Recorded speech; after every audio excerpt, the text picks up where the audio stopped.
Assalomu alaykum hammaga. Siz bilan Ali Mardon Qodirov va biz navbatdagi tahlilimizdan davom etamiz. Xo'p, demak, sal kechroq bo'lsa ham hafta oxirida yakuni hafta jarayonida nimalar bo'lganligi haqida biroz to'xtalib o'tamiz. Demak, dollar indeksi yuqorilashib bordi, dollar oshdi, dollarga qarama-qarshi bo'lganlar tushib boshladi va biz tez o'tgan zonalarimiz bor edi va aynan shu zonalarimizga ham reaksiya berib, ularni yorib o'tdi ba'zi birlaridan yorib o'tmasdan qarama-qarshi tomonga harakatlandi. Ya'ni biz mana bu dollar indeksini ko'radigan bo'lsak, dollar indeksi trend zo'ramizani o'rta muddatli shakllangan lokatsiyamizni yorib o'tdik. Yorib o'tgandan keyin biz откатdan keyin, ya'ni yorib o'tgan mana bu o'rta muddatli zonamizgacha narx harakatlandi va uni yormasdan qaytib berdi, kuch to'plab oldi va yana uni yorib o'tdi. Yorib o'tgandan keyin biz yana откатdan keyin hozircha yuqoridagi zonalarimizni ham kutishimiz mumkin bo'ladi. Yorib o'tishiga bo'lgan sabablarimiz mavjud. Endi o'sha Izrail bilan Hamas orasidagi urush to'xtalganligi haqida bayonot berildi. O'shaning uchun dollarga biroz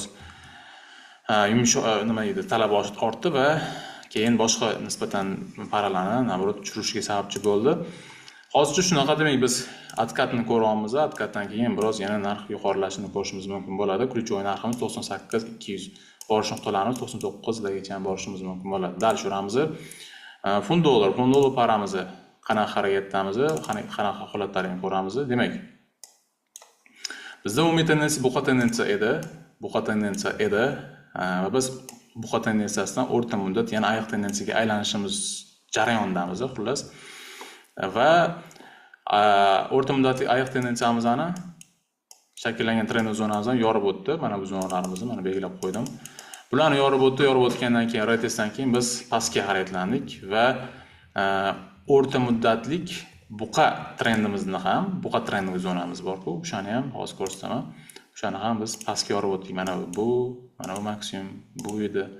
Narx yorib o'tganiga qaytdi, yana pastga tushdi, ko'tarildi, maksimum hosil qilib berdi.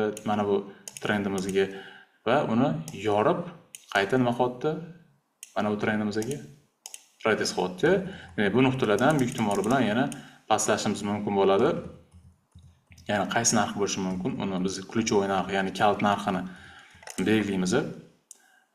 Biz bu kalit narxi qaysini deb oladigan bo'lsak, 1.33 977 narxi aynan bu voqea rivojini o'zgartirishi mumkin. Ya'ni narx shu nuqtalardan yoki bu nuqtalarga borib yana qaytishi mumkin bo'ladi. Pastga mabodo uni yorib qo'yadigan bo'lsa, juda qiynashimiz shart emas, o'zimizni yorib o'tadigan bo'lsa, yana откат yana buqa tendensiyani davom etishimiz mumkin bo'ladi.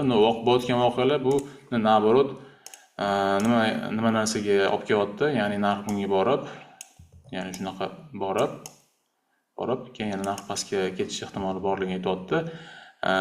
Deb o'ylaymanki, 1-noyabrgacha, noyabr boshigacha yoki oktyabr oxirigacha narx funt dollar pastlarga aylanib, keyin yana darshan buqa tendensiyaga aylanishi mumkin. Nimaga? Chunki 1-noyabrdan Amerika prezidenti Donald Trump Xitoyga nisbatan 100% boj tariflarini qo'ymoqchi, lekin hali qo'ymadi. O'shaning uchun biz o'shanga 1-noyabrga yetyapmiz.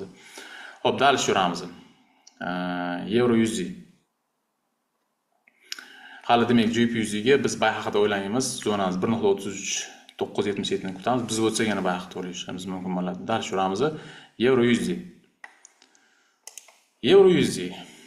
Euro USD qanaqa holatdamiz do'stlar? Euro USD ham o'rta muddat va uzoq muddatli buqa yo'nalishida harakatlangan edik va biz uni mana bu lokatsiyada shakllangan trend zonamizni yorib o'tganligini ko'ryapmiz va yorib o'sha tomonga ham harakatlandik, ko'rayotgan bo'lsanglar mana bu.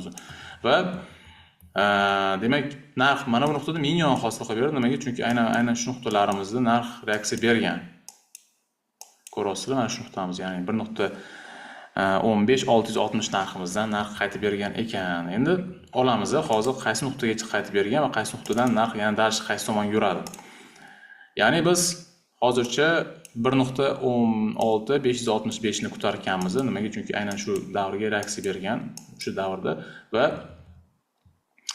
mana bu trend e'tibor qaratamiz. Mana bu shakllangan trend, mana bu zonada trend shakllangan.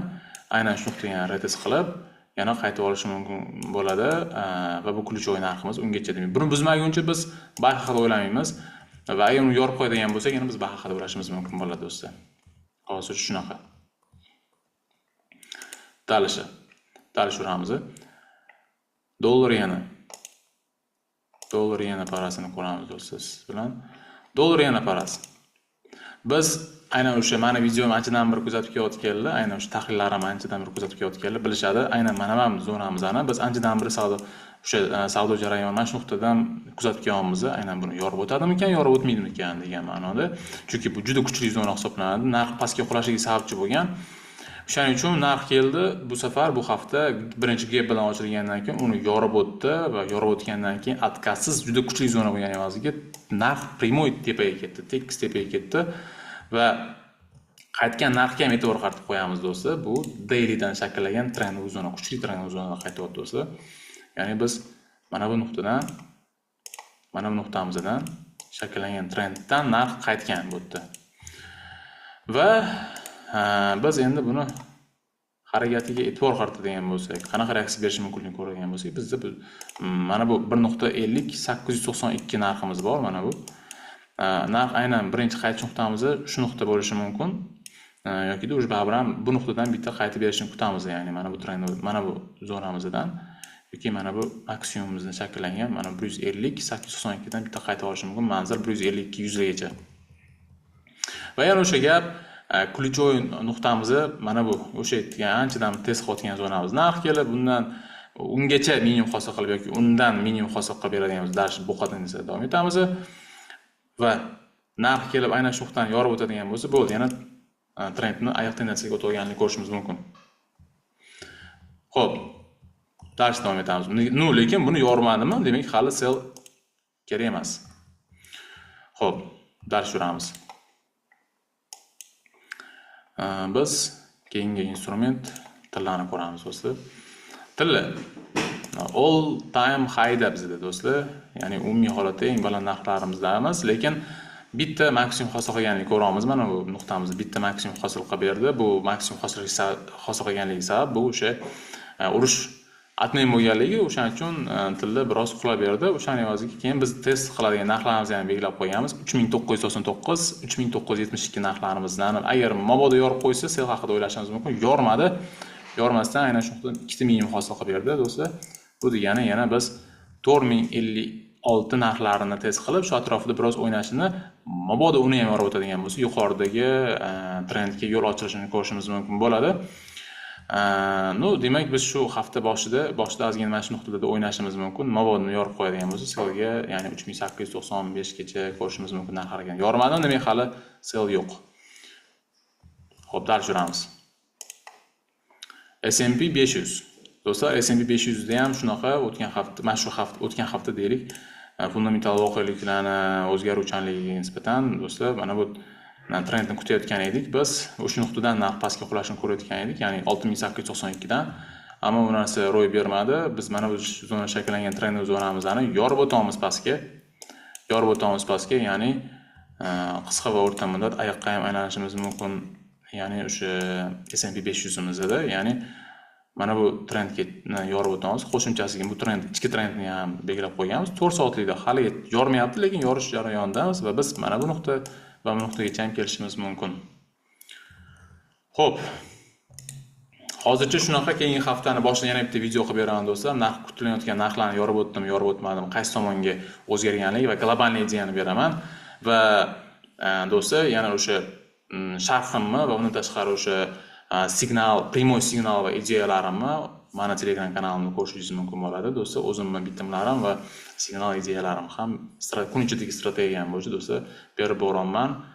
Manfaatli bo'ladi degan umiddaman do'stlar. Hammaga omad hafta boshlanishida, xudo xolasa, keyingi videolarda ko'rishguncha charchamanglar.